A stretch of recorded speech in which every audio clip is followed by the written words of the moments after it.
The Mongol Empire of the 13th century was a force unlike any the world had ever seen. It stretched across vast continents, uniting under its rule the steppes of Central Asia, the kingdoms of Persia, the cities of Rus, and even the ancient heartlands of China. The Mongols were not merely conquerors, but also brilliant strategists who combined ferocious cavalry warfare with efficient administration, creating the largest contiguous land empire in history. Yet even this seemingly invincible war machine met with surprising defeats in places where the geography, the weather, and the resilience of small states worked against them. Among the most dramatic of these setbacks was the catastrophic loss of a Mongol fleet meant to carry hundreds of thousands of soldiers to subdue new lands, a disaster that became a legend of medieval history and revealed how a relatively small kingdom, determined to protect its sovereignty, managed to burn and destroy the invasion force of a superpower. To understand how such an event could unfold, one must first imagine the sheer scale of Mongol ambition. By the mid-13th century, the empire under Kublai Khan had already subjugated much of China and sought to extend its dominion to the seas. The Mongols had little naval tradition of their own, being horsemen of the steppes, but they learned quickly to commandeer shipbuilding skills from conquered peoples such as the Chinese and Koreans. Their dream was not just to dominate land routes like the Silk Road, but also to control maritime trade and to humble distant kingdoms that had so far remained outside their reach. Japan, Southeast Asia, and even the coasts of the Indian Ocean came into their sights. The story of a small kingdom resisting this vast power is one of cunning, courage, and circumstance. For the Mongols, numbers and reputation often did the work of battle before swords were ever drawn. Tales of their massacres spread terror in advance, causing many cities to surrender without resistance. When word came that an armada carrying perhaps 300,000 men was sailing, it must have seemed impossible to stand against it. Yet the defenders of the small kingdom, rather than submitting, decided to resist in a way that exploited their home advantage and the vulnerabilities of an invading fleet. Ships, no matter how many, are always at the mercy of the sea. The Mongols, accustomed to land warfare, placed their confidence in numbers rather than in deep naval knowledge. They gathered vast numbers of ships from shipyards in southern China and Korea, loaded them with troops, supplies, and horses, and set out across waters that were unpredictable and dangerous. A kingdom defending itself against such an armada knew that to face them in open field battle would be suicide. Instead, the defenders turned to the elements and to tactics that would deny the Mongols the chance to unleash their full numbers. Accounts preserved in chronicles and folklore speak of the ingenious use of fire as the weapon that leveled the playing field. Fire at sea is among the most dreaded of dangers. A single spark can turn wood, pitch, and sails into a raging inferno. The defenders understood that against an overwhelmingly larger force, setting the fleet ablaze was the only realistic way to halt the invasion. Small boats, swift and maneuverable, were packed with combustibles, oils, and even primitive explosives. Under cover of night or with the advantage of favorable winds, these fire ships were directed toward the Mongol armada. The Mongols, unfamiliar with naval trickery of this kind, were caught off guard. As the first vessels went up in flames, panic spread. Ships collided in the confusion and many soldiers, unused to swimming, drowned in the chaos. The image of a sea lit up with flames as hundreds of ships burned is one that haunted the Mongols. Their soldiers were fierce on horseback, but on ships trapped between fire and water, they were helpless. The losses were catastrophic. Entire regiments perished, supplies were consumed, and horses that had been brought for the campaign were lost. The numerical advantage that had seemed overwhelming became meaningless when reduced to wreckage. The small kingdom that had faced annihilation turned into the unlikely victor, not through brute force, but through the calculated use of geography, timing, and psychological warfare. One cannot underestimate the role of morale in this encounter. The Mongols, despite their reputation, were human, and fear could undo them just as it undid others. When soldiers witnessed ships burning all around them and comrades drowning by the thousands, the aura of invincibility that had accompanied Mongol armies cracked. Conversely, for the defenders, the sight of enemy destruction must have been exhilarating and galvanizing. A kingdom that had expected to be wiped from the map suddenly stood triumphant, and its people would carry the memory of this miracle of survival for generations. The consequences of this disaster for the Mongols were immense. The empire could afford defeats, but each failed campaign left scars. The loss of so many ships and men not only weakened their naval ambitions, but also signaled to others that the Mongols were not unbeatable. In medieval geopolitics, perception mattered as much as reality. When smaller kingdoms saw that resistance was possible, they gained courage to defy Mongol demands for tribute or submission. The notion that a tiny state could humiliate the greatest empire of the time by destroying a fleet of 300,000 soldiers spread far and wide, becoming part of a collective resistance narrative. From a broader historical perspective, the burning of the Mongol fleet highlights the theme of asymmetrical warfare. Smaller states throughout history have found ways to resist larger empires by avoiding direct confrontation and instead exploiting weaknesses.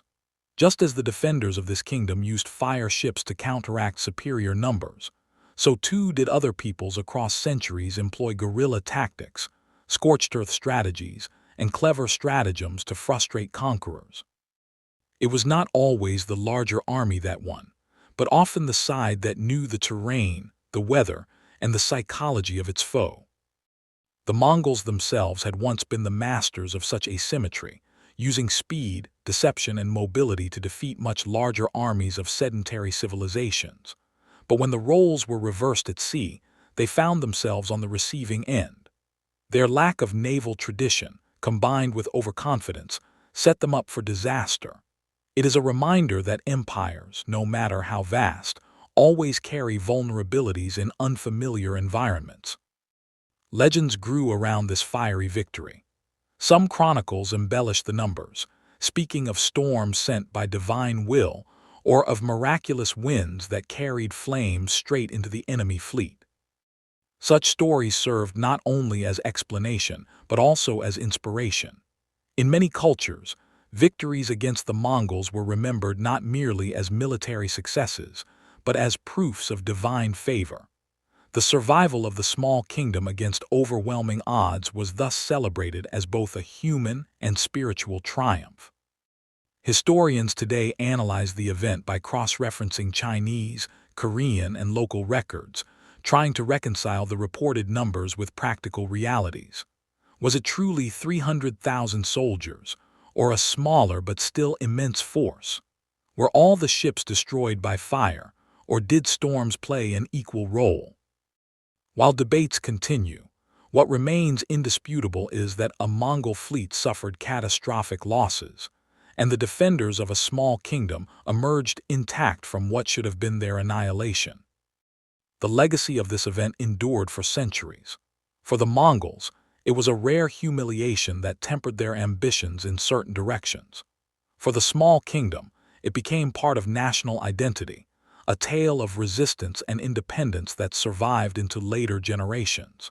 In the grand sweep of medieval history, it stands as a reminder that even the most powerful empires can falter when confronted with determination and ingenuity.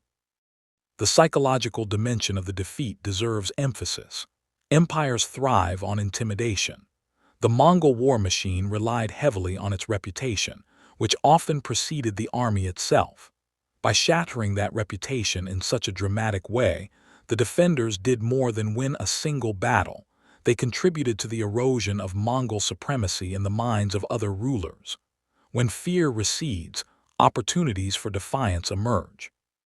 This ripple effect perhaps mattered as much as the physical destruction of the fleet itself. It is also instructive to consider the role of the sea as a neutralizer of power. On land, the Mongols' cavalry tactics were unmatched. Their coordinated charges, feigned retreats, and encircling maneuvers destroyed armies many times their size. But the sea denied them the use of horses and mobility. Naval warfare required different skills, different technologies, and a different kind of discipline. By forcing the conflict onto water, the defenders robbed the Mongols of their greatest strengths. In this sense, the sea became the equalizer, leveling the playing field for a kingdom that would otherwise have been crushed. Archaeological evidence in some coastal areas still reveals traces of shipwrecks and burned timbers that may belong to this period. While it is difficult to directly link them to the specific event, the sheer number of wrecks attested in the regions where the Mongol fleet sailed supports the historical accounts of great naval losses. For archaeologists and historians, each discovery adds texture to the story, transforming legend into tangible history. The Mongol disaster at sea also influenced future strategic thinking. Other empires took note of how vulnerable fleets could be to fire and storm. Maritime states invested more in developing countermeasures, such as fireproofing ships or improving coordination at sea. The defenders' use of fire ships became a model studied in later centuries, echoing in naval battles fought far beyond the medieval era. At its heart, this story is about resilience. A kingdom that had every reason to despair refused to surrender. Instead, it looked for the one point of vulnerability in its enemy and struck decisively. It is a lesson that resonates across time. Power is never absolute, and even the greatest empires can be humbled by smaller adversaries with creativity and courage.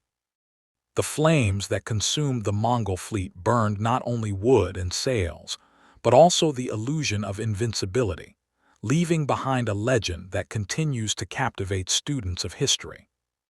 The tale of how a small kingdom burned the Mongol fleet of 300,000 soldiers remains one of the most dramatic episodes of medieval history. It is a story that combines strategy, chance, environment, and human will into a single narrative of defiance. It reminds us that history is never predetermined, and that the actions of a few can alter the course of the many. Against the backdrop of the 13th century, when the Mongols seemed unstoppable, the sight of their fleet in flames symbolized the possibility of resistance, a beacon of hope for the weak against the strong. And so, across centuries, the story endures, as fiery as the night when the sea itself seemed to rise against the greatest empire the world had ever known. The rise of the Mongol Empire and its ambition to dominate both land and sea. The Mongol Empire rose from the steppes of Central Asia with a speed that shocked the medieval world. Under Genghis Khan and his successors, their horse-mounted armies conquered territories stretching from the edges of Europe to the shores of the Pacific. Their military system was based on discipline, mobility, and ruthless efficiency. Yet as the empire expanded, the ambition of its rulers grew beyond land alone. They dreamed of controlling trade across both land and sea, creating a truly global empire. The vision of extending power onto the oceans came naturally with the conquest of coastal regions, where shipbuilding resources and maritime expertise could be harnessed to fuel Mongol naval campaigns into uncharted waters. Kublai Khan's decision to expand into maritime campaigns, despite Mongol inexperience at sea. Kublai Khan, grandson of Genghis Khan, was one of the most ambitious rulers of the dynasty. Having subdued much of China and declared himself emperor of the Yuan dynasty, he looked beyond the mainland to island and coastal kingdoms. He sought to expand Mongol authority over Japan, Southeast Asia, and beyond. Yet the Mongols were not sailors by tradition. Their culture was rooted in horses and steppe warfare. Despite this, Kublai pressed forward, relying on the skills of conquered Chinese and Korean shipwrights to build fleets. His belief was that sheer numbers could overcome naval inexperience, but this decision would expose one of the few weaknesses of Mongol strategy, as water was a battlefield where their cavalry expertise held no sway. Construction of a massive fleet, using Chinese and Korean shipbuilders. To realize these maritime ambitions, Kublai Khan ordered an enormous fleet to be built. Thousands of ships were constructed in Chinese and Korean shipyards, a feat of logistics that consumed vast resources. The vessels carried soldiers, supplies, and even horses, meant to transport Mongol cavalry onto foreign shores. Estimates from chronicles suggest as many as 300,000 men were gathered for one campaign, though modern historians debate the exact number. Still, even a fraction of that figure would have made it one of the largest naval forces of its time.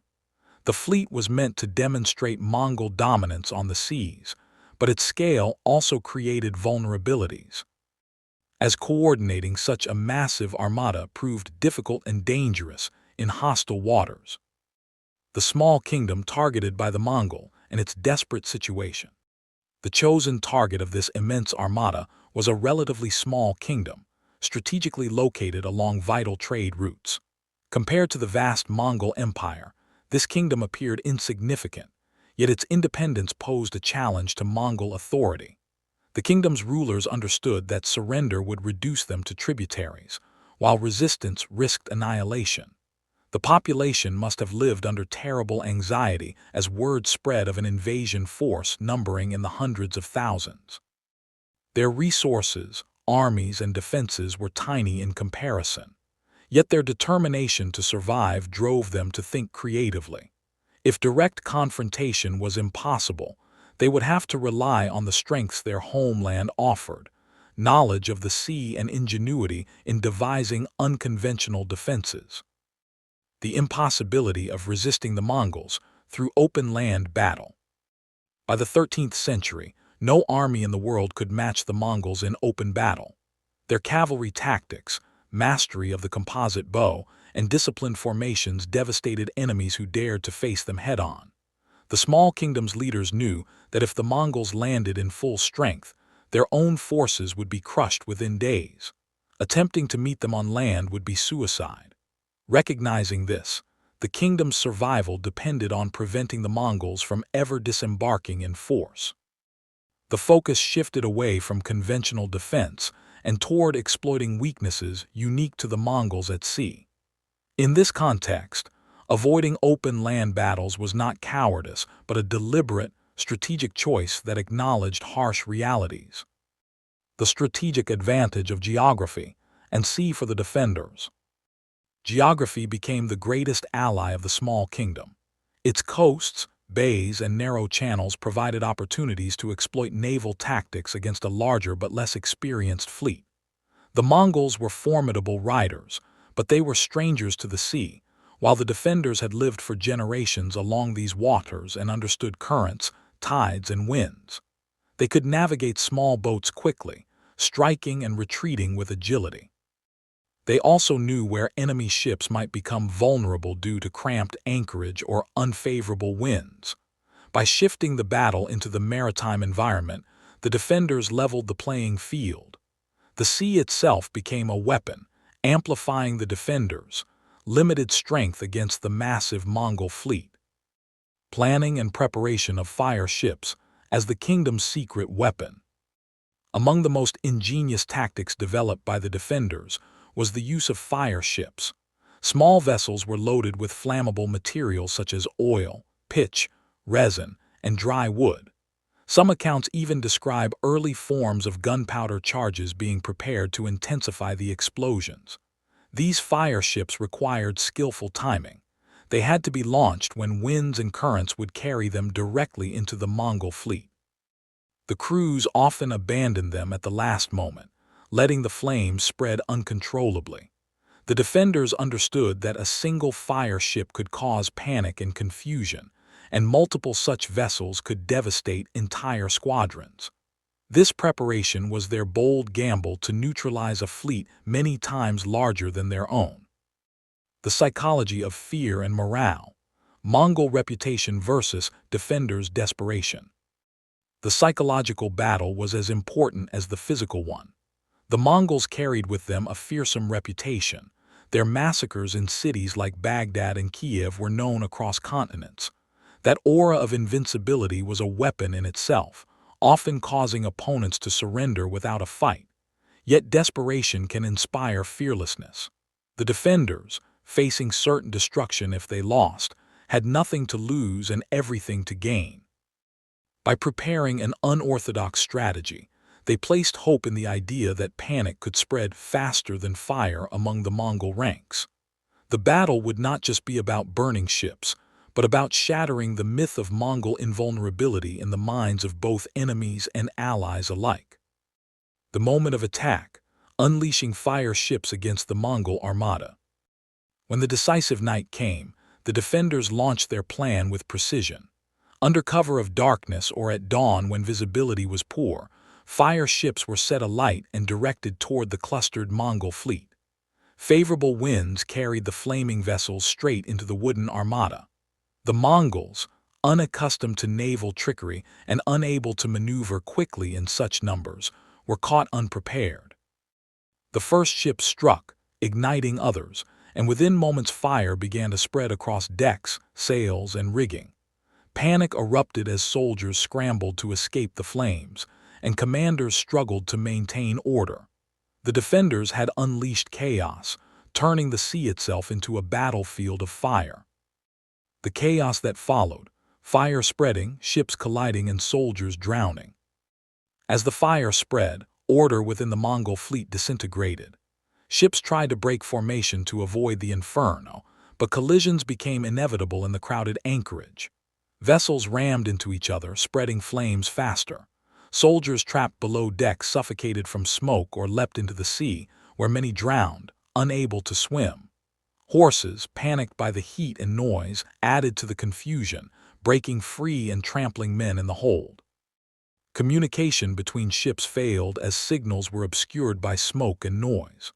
What began as a carefully assembled invasion armada dissolved into chaos and destruction, with countless lives lost not to battle, but to fire, panic, and the unforgiving waters.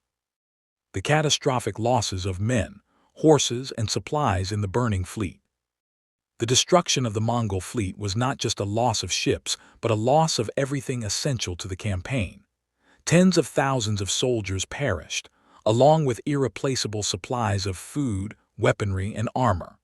Horses, the backbone of Mongol cavalry, drowned in huge numbers, crippling the Mongols' ability to conduct land warfare even if survivors made it ashore. The investment in building the fleet had drained resources from across the empire, and its sudden annihilation represented a financial and logistical disaster. The sheer scale of loss shocked contemporaries and remains almost unparalleled in medieval military history. An army that should have crushed a kingdom, instead was consumed by its own vulnerability at sea. The transformation of morale. Mongol invincibility shattered, defenders emboldened. The outcome of the battle produced a psychological shift with effects far beyond the immediate confrontation. For the Mongols, the defeat was a bitter humiliation, undermining the myth of invincibility that had accompanied their armies for decades. Survivors carried tales of burning ships and drowned comrades, shaking the confidence of future campaigns. For the defenders, victory was nothing short of miraculous. A kingdom that had faced certain destruction suddenly stood triumphant. The population, once terrified, now saw themselves as chosen survivors, strengthened by courage and ingenuity. This morale boost extended into folklore and identity, ensuring that the story of resistance was retold as a foundational moment of national pride and resilience. The ripple effect, how this defeat inspired other kingdoms to resist Mongols. News of the Mongol defeat spread rapidly across the medieval world. Smaller kingdoms and states that had feared submission began to reconsider their options. If one small kingdom could resist and even destroy an invading fleet, perhaps others could also survive by exploiting Mongol weaknesses. The defeat weakened the psychological dominance the Mongols held over potential adversaries. In Southeast Asia, in Japan, and in other regions, rulers gained confidence that resistance was possible. The ripple effect was not just military but political, as it encouraged alliances and strengthened local identities. The burning of the Mongol fleet thus had consequences far beyond its immediate battlefield, altering the balance of fear across continents. The long-term consequences for Mongol naval ambitions and military strategy. The Mongols rarely repeated such ambitious naval invasions after their disastrous losses. The defeat highlighted their lack of naval tradition and their reliance on conscripted shipbuilders rather than experienced sailors. Though they continued to dominate on land, their credibility at sea was permanently damaged. Kublai Khan's dream of a maritime empire remained unrealized. Resources that might have gone into further fleets were redirected toward consolidating inland territories. Strategically, the Mongols learned the dangers of overextension, though by then much damage had been done. The empire had encountered one of the few environments it could not control, and it paid a staggering price for its hubris. Naval warfare became a frontier that the Mongols could never truly conquer. The enduring legacy, legend, folklore, and the historical memory of a small kingdom's triumph. The burning of the Mongol fleet became more than a historical event, it became legend. In folklore, it was sometimes described as divine intervention, with gods or spirits sending winds and flames to save the defenders. Chroniclers embellished the numbers and dramatized the destruction, turning it into a story of cosmic justice. For the small kingdom, the memory of survival shaped its national identity, celebrated in songs, stories, and chronicles. For the wider world, it stood as proof that empires could be resisted. Centuries later, historians still marvel at how such a small kingdom, seemingly insignificant in size and power, left a mark on global history by defeating the mightiest empire of its age through fire and courage.